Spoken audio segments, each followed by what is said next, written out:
6 conseils pour les marques qui veulent se lancer dans le Web3. Bonjour à tous, moi c'est Clément de Bulldog, l'outil qui accompagne les entreprises qui veulent se lancer facilement dans le Web3. Dans cette vidéo, on va voir 6 bonnes pratiques pour réussir son entrée dans le Web3 en tant que marque. Dans une précédente vidéo, je donnais les 10 marques qui selon nous ont été les meilleures dans leur entrée dans le Web3 en 2022. Je vais souvent les citer là pour les 6 bonnes pratiques, donc si vous n'avez pas vu la vidéo, je vous mets le lien ici pour que vous puissiez la voir. Et c'est parti pour les 6 conseils. La première bonne pratique, c'est de développer des partenariats. Donc Nike, par exemple, est allé jusqu'à racheter une boîte native du Web3. Gucci a collaboré avec une grosse plateforme comme Super Rare. Ledger a collaboré avec des grosses collections. Time, par exemple, directement avec des crypto-artistes. L'important, c'est que chacun à son niveau puisse trouver des acteurs natifs du Web3, en tout cas très impliqués dans le Web3, avec qui collaborer pour d'une part toucher leur communauté qui est directement impliquée dans le Web3 et aussi de gagner du temps pour avoir les codes plus rapidement pour parler à ce nouvel écosystème. Deuxième bonne pratique, si vous vendez des produits physiques, c'est de faire le lien entre physique et digital. Globalement, il y a deux grands sens pour ça. Soit comme Decathlon, le produit physique permet de récupérer un NFT. Soit comme Nike, c'est le NFT qui permet de récupérer le produit physique en se connectant sur une page de vente où seuls les détenteurs de NFT ont accès. L'intérêt de faire ça, c'est quoi ? C'est d'une part de donner des utilités digitales à un produit physique. C'est-à-dire que grâce au NFT qui est lié au produit physique, je vais pouvoir accéder à des expériences privilégiées en ligne. Et l'autre intérêt, c'est potentiellement de toucher des royalties sur les ventes de NFT qui font des revenus en plus de la vente des produits physiques. Troisième bonne pratique, c'est de lancer plusieurs collections. Pourquoi faire ça ? Ça permet de donner déjà une bonne image à la communauté Web3 en montrant qu'on s'implique réellement et qu'on n'est pas là juste pour un one-shot, mais qu'on est là pour le long terme. Deuxièmement, ça permet de faire de la gamification, de créer des utilités un petit peu croisées. Si tu détiens telle collection, alors tu as un avantage sur 7 secondes. Si tu détiens les deux, tu as un avantage encore supérieur par rapport aux autres. Et enfin, ça permet potentiellement de réparer certaines erreurs, ou en tout cas de faire évoluer son positionnement dans le Web3. Gucci, c'est un bon exemple de ça, qui a commencé avec des collections très collectibles, avec des petits personnages à collectionner par exemple, ce qui a bien marché puisque c'était en plein bull run, mais globalement qui est quand même un peu à l'écart de l'image de marque de Gucci.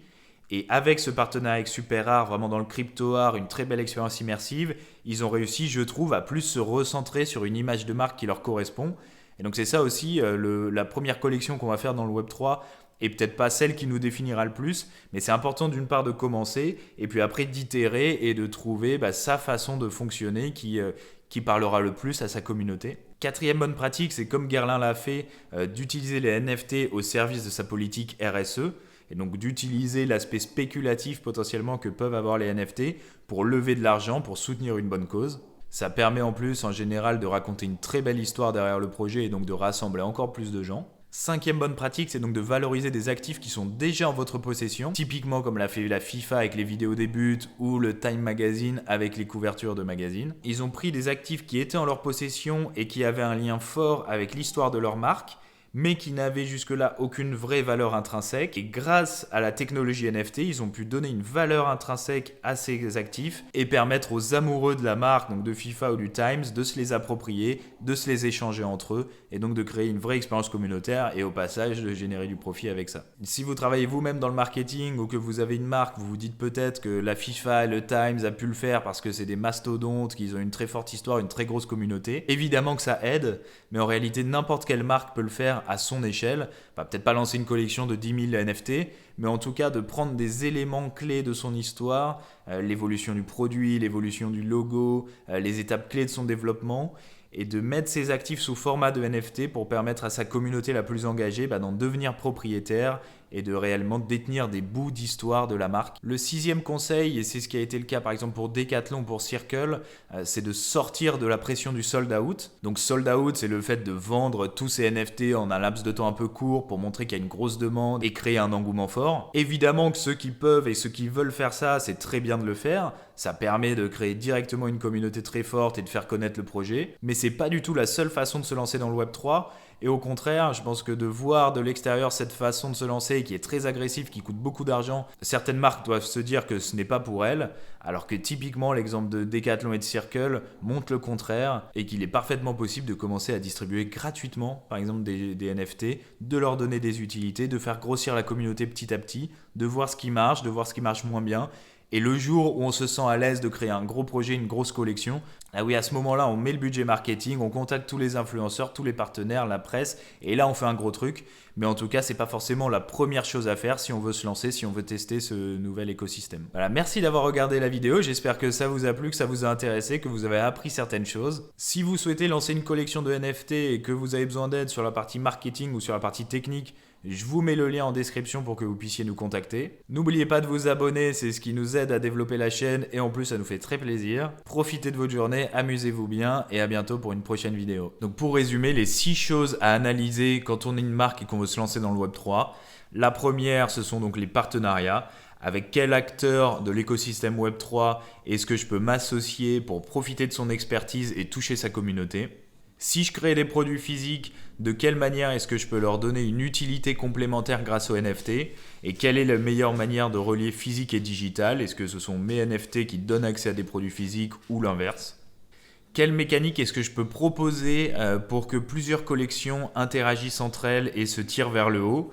Soit j'en crée plusieurs moi directement, soit je vais m'associer avec d'autres créateurs de NFT pour donner des utilités complémentaires. Si mon entreprise est déjà impliquée dans le soutien de causes environnementales, sociétales par exemple, comment est-ce que je peux utiliser mon projet NFT pour soutenir ces causes? Quels actifs immatériels ai-je en ma possession qui font partie de l'ADN de ma marque et que je peux réussir grâce à la technologie NFT à valoriser et à donner la propriété aux membres de ma communauté? Et enfin, vis-à-vis du go-to-market, est-ce que j'ai l'envie et les moyens de faire une très grosse campagne avec un objectif de vente à la clé, ce qui va devoir impliquer aussi de maintenir ce budget marketing dans le temps, sinon il y a le risque que le soufflet retombe et que finalement la communauté soit un peu déçue. Ou sinon, est-ce que je veux commencer simplement à créer des tokens, à les distribuer, à créer des petites mécaniques virales assez simples pour faire grossir petit à petit le projet et comme ça mettre un pied dans le Web3 assez facilement? Il n'y a pas forcément de bonne réponse, c'est vraiment à vous de voir en fonction de vos objectifs, de vos moyens et de la façon dont vous voulez aborder votre entrée dans le Web3. Merci d'avoir regardé cette vidéo. Si vous êtes toujours en train de regarder, c'est a priori que ça vous a plu, ou alors que vous êtes en train de faire autre chose et que vous n'avez pas coupé la vidéo. Dans tous les cas, abonnez-vous à la chaîne, ça nous soutient à fond et ça vous permet de ne pas louper les prochaines vidéos. Si vous voulez vous lancer dans le Web3, je vous mets le lien en dessous pour que vous puissiez nous contacter. Profitez de votre journée, amusez-vous bien et à bientôt pour une prochaine vidéo.